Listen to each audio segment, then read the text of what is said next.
Since his ascension to the post of Senate President Pro Tem in 2008, Darrell Steinberg has overseen California's upper chamber during some of the toughest economic times in modern history, while advocating for causes he cares about, such as mental health. He was honored with the John F. Kennedy Profiling Courage Award by the Kennedy Library Foundation for his leadership in bipartisan budget negotiations that helped close California's massive budget deficit. As he enters his final year in the California Senate, Steinberg will oversee vigorous debates about the new budget surplus, the drought, high-speed rail, climate change, and just a few other issues. Please welcome Senator Steinberg to the Sacramento Press Club.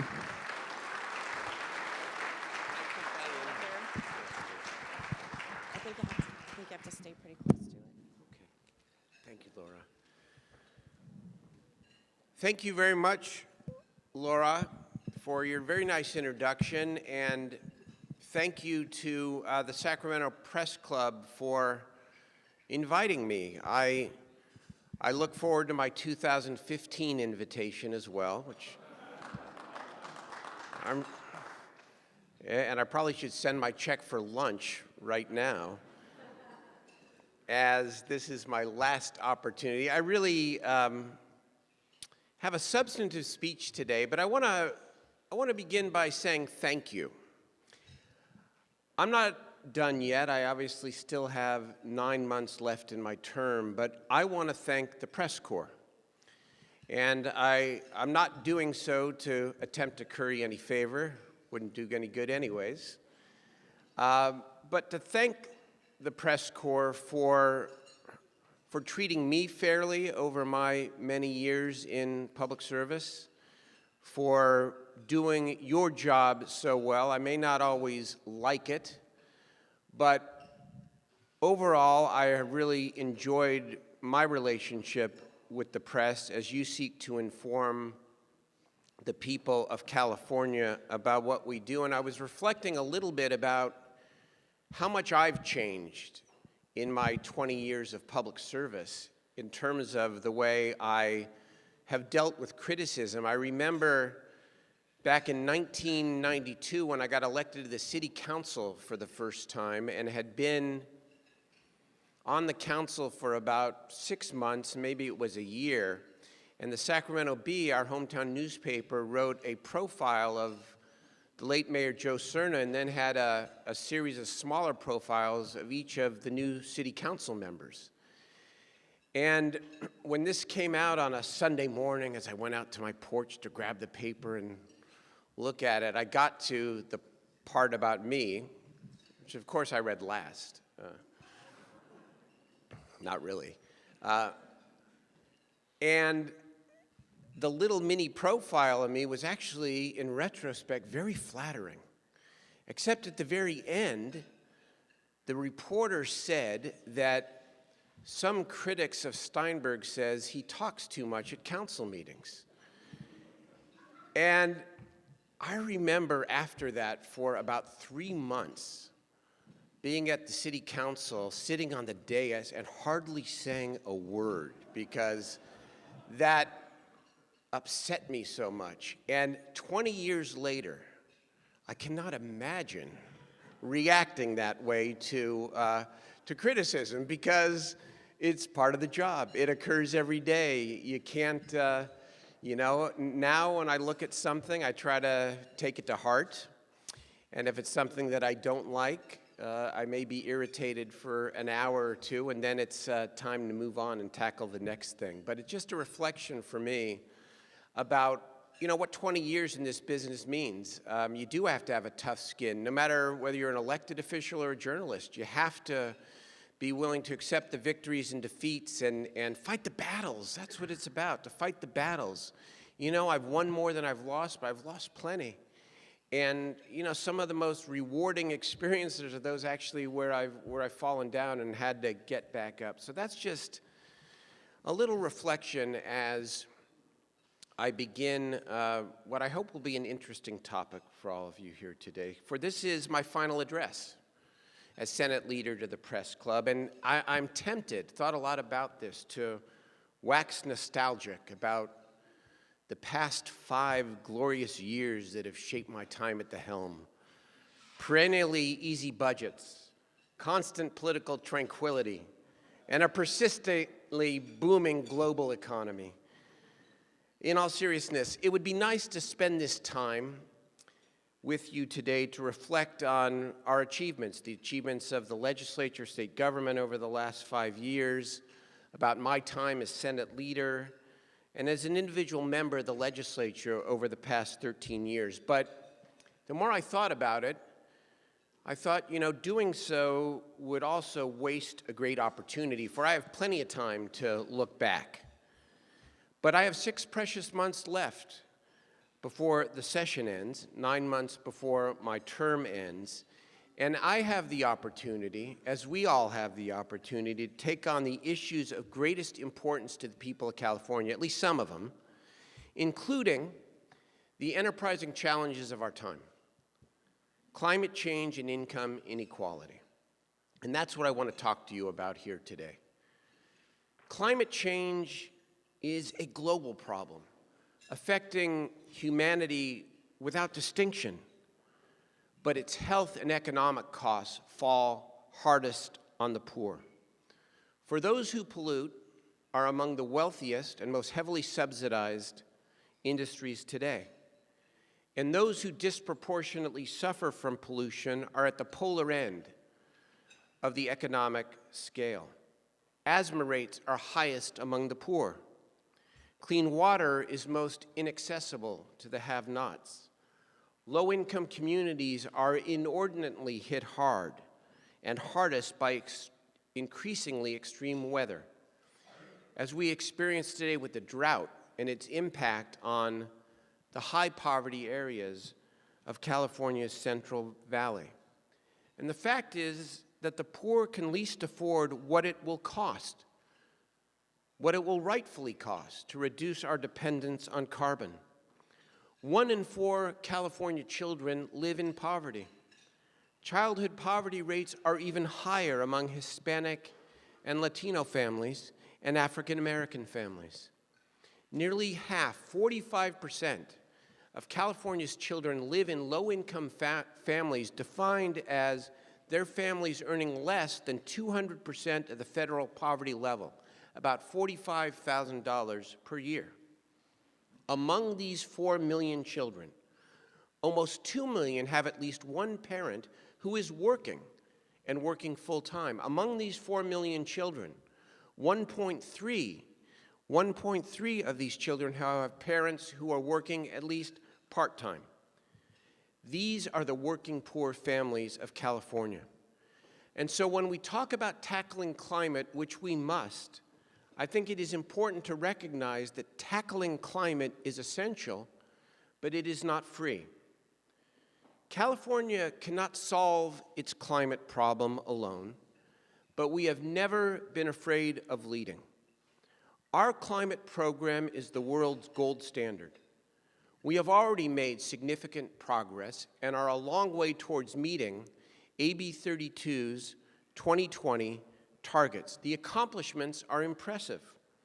Whether it's California's clean air standards, authored by my colleague, Senator Fran Pavley, that have been adopted nationally as part of the National Clean Air Act, whether it's the fact that energy companies have already purchased enough energy to meet California's 33% renewable portfolio standard.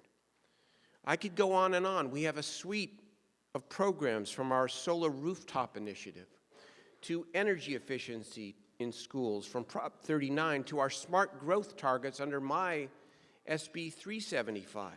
All of these initiatives are on the cutting edge of actions needed to cool the earth and to reduce pollution. We have also adopted a program that maybe has gotten most of the attention, and that is the cap and trade program regulating some 600 industrial polluters. Cap and trade has generated about $1 billion to date, with more to come, largely intended to be focused on energy efficiency strategies and other measures to help meet the 2020 targets. Up to 25% of the funds must be focused on low-income neighborhoods, as required by my colleague, Senator Kevin De Leon, the next pro tem of the Senate, his bill, Senate Bill 535 of 2012. So cap and trade, as it has worked for 1 year, in my view, is funding projects and programs that are helping to achieve our climate goals. The cost to Californians have thus far been modest, if negligible. That is great, and it should continue.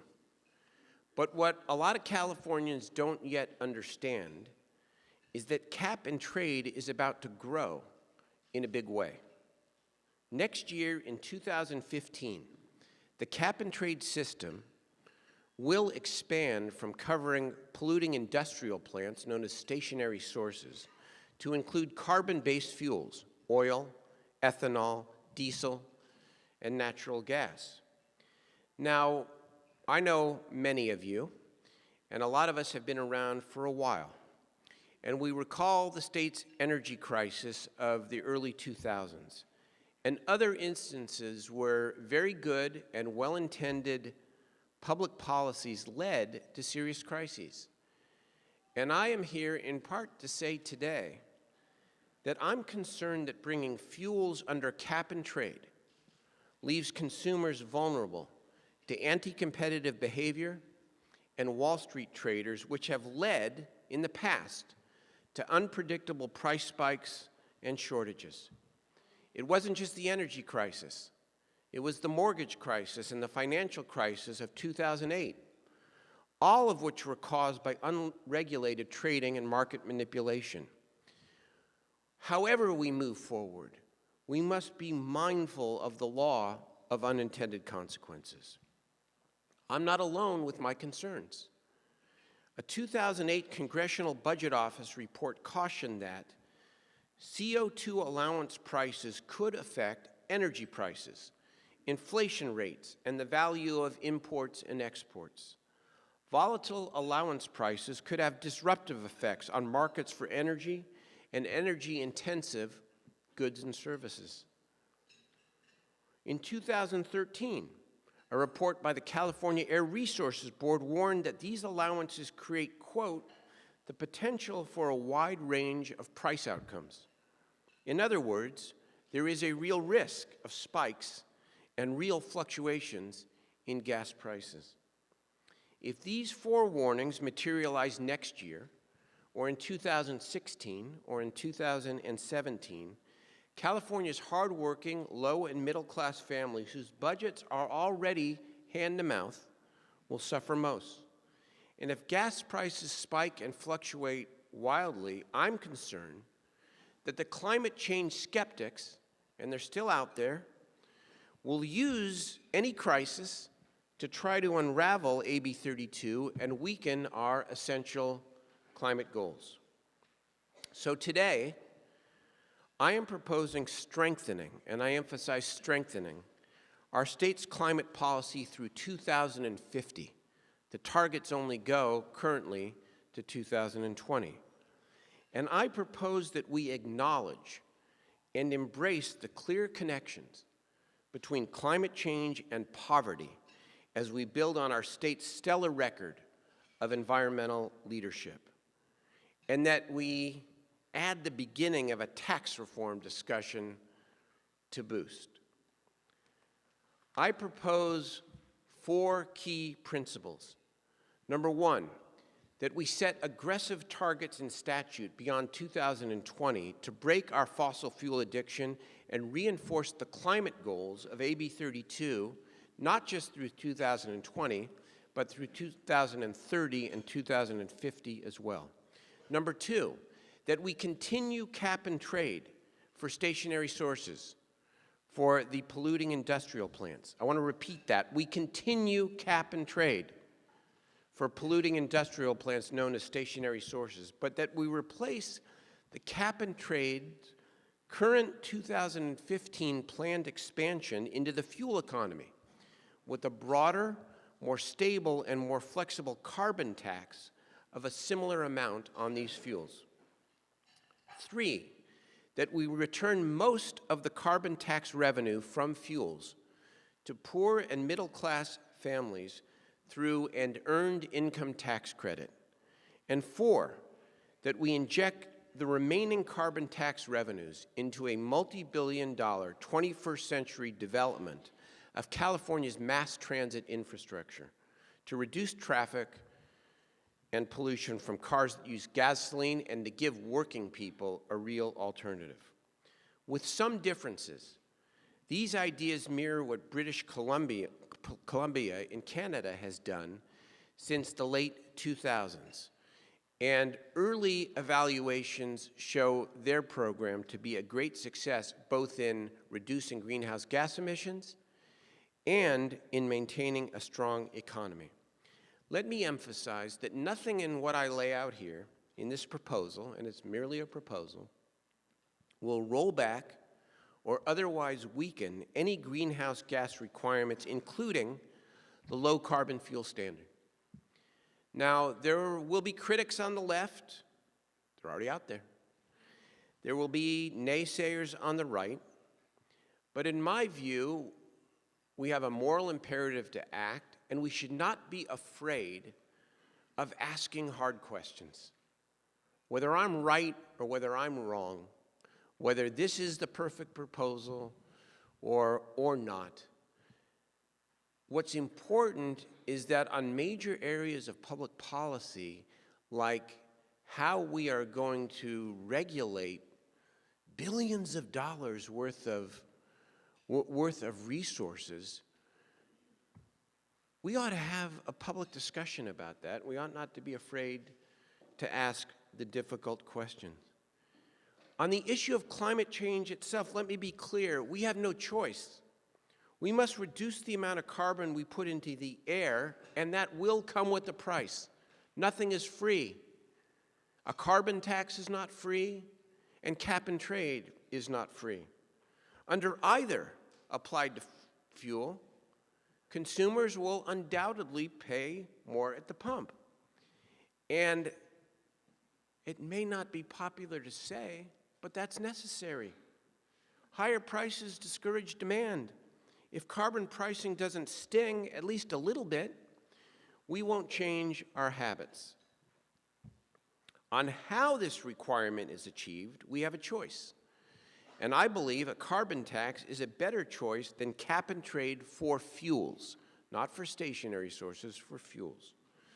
Under cap and trade, no one can tell us whether fuels will trade at 10 cents or 40 cents a gallon in 2015 or 2016 at any given time, and without a warning.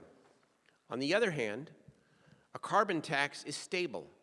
A carbon tax is significantly less vulnerable to gaming. A carbon tax is transparent. Under my proposal, the price of carbon is projected to rise gradually but predictably, starting at an estimated 15 cents a gallon in the first year, rising to 43 cents a gallon by the year 2030. In 2020, the year current AB 32 targets end, it is estimated that the carbon tax I propose would cost 24 cents a gallon, which is still lower than the upward price risk under cap and trade at 40 cents a gallon. It is not until, again, 2029, 2030 that a carbon tax on gasoline is estimated to pass the upward price risk of cap and trade. Now, I know that's thick and a lot of numbers, but it's important, I felt it important to lay out some level of detail so you know what we're talking about. A gradually increased carbon tax that is stable and predictable, juxtaposed to trading allowances for fuels under cap and trade, which can fluctuate in ways that are much less predictable. My attempt here is to stoke a debate. I care about this question of carbon tax versus cap and trade. I care about it, and I'm giving you my opinion. But I also recognize that reasonable people can differ, and that's what the public discussion and the legislative process is about. But if all you report is that Steinberg proposes carbon tax, if that's all you report, you're missing half the speech, and you're missing half the point, because there's another half, and that is my larger concern.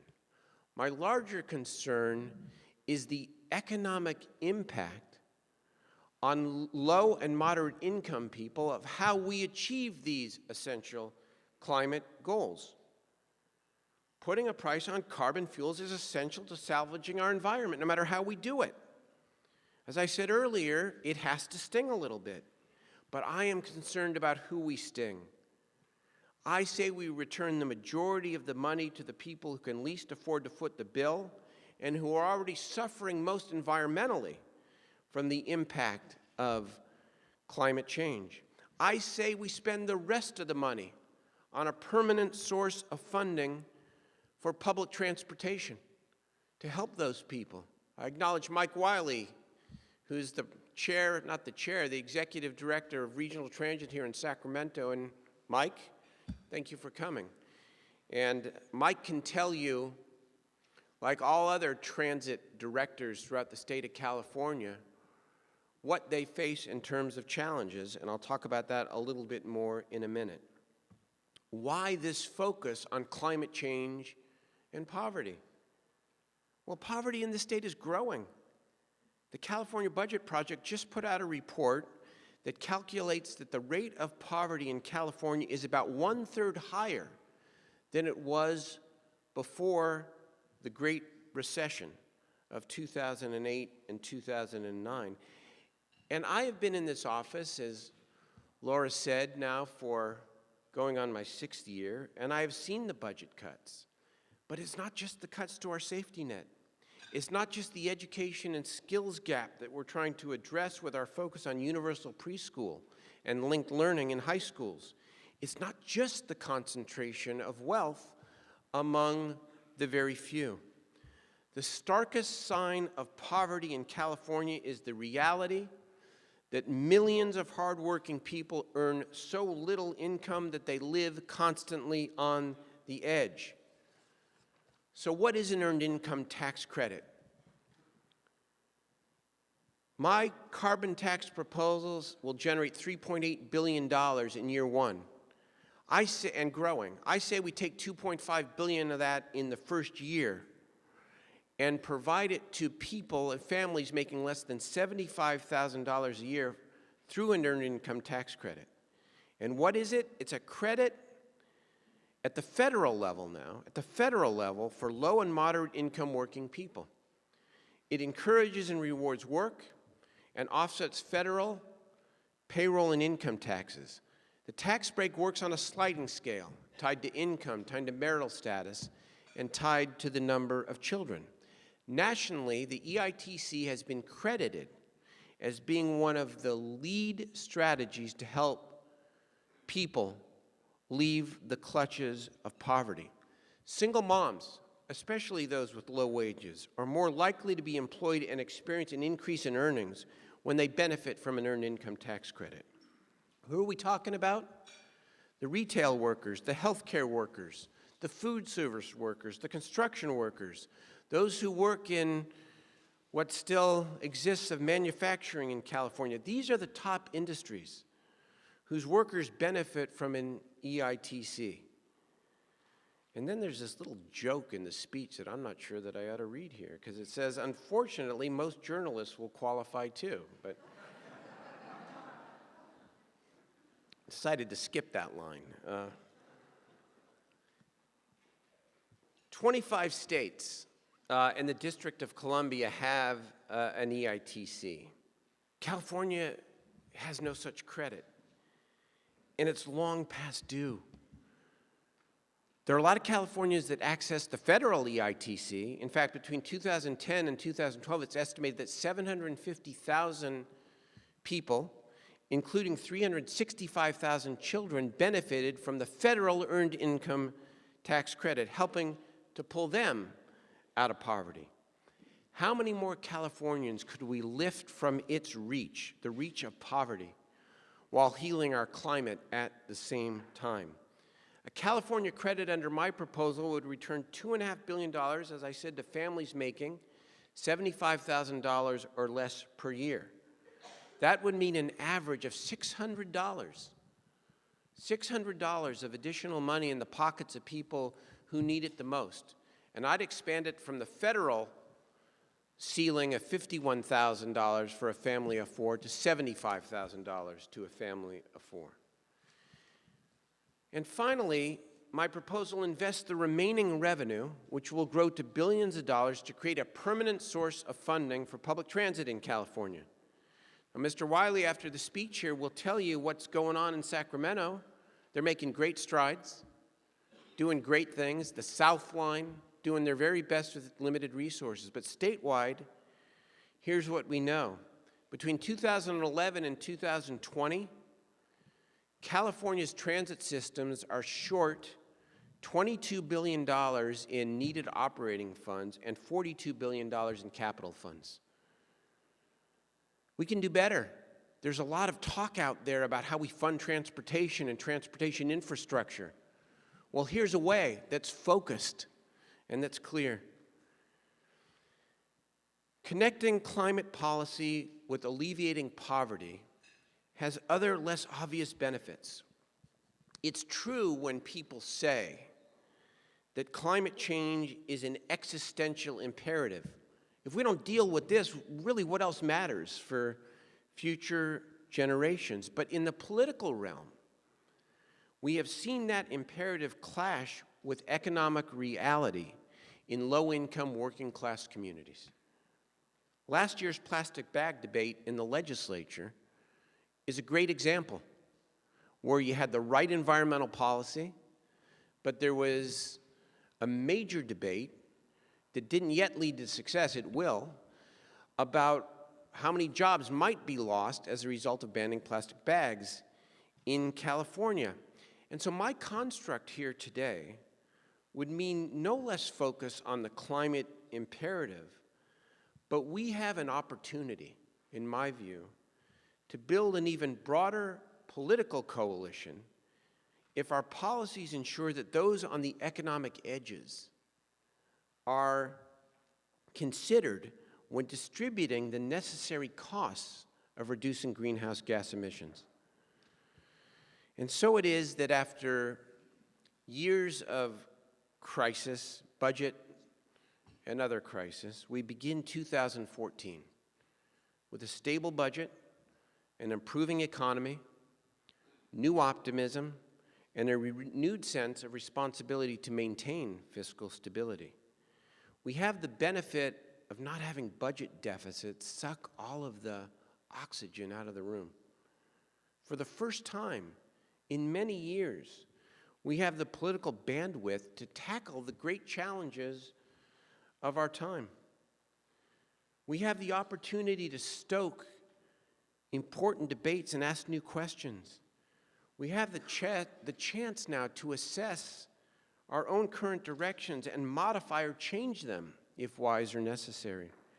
We have a unique opportunity to look at California and the world, not just as they are, but also as they could be if we are bold and thoughtful about our future. Can we get this proposal done in 6 months? Tax reform, climate policy, income inequality?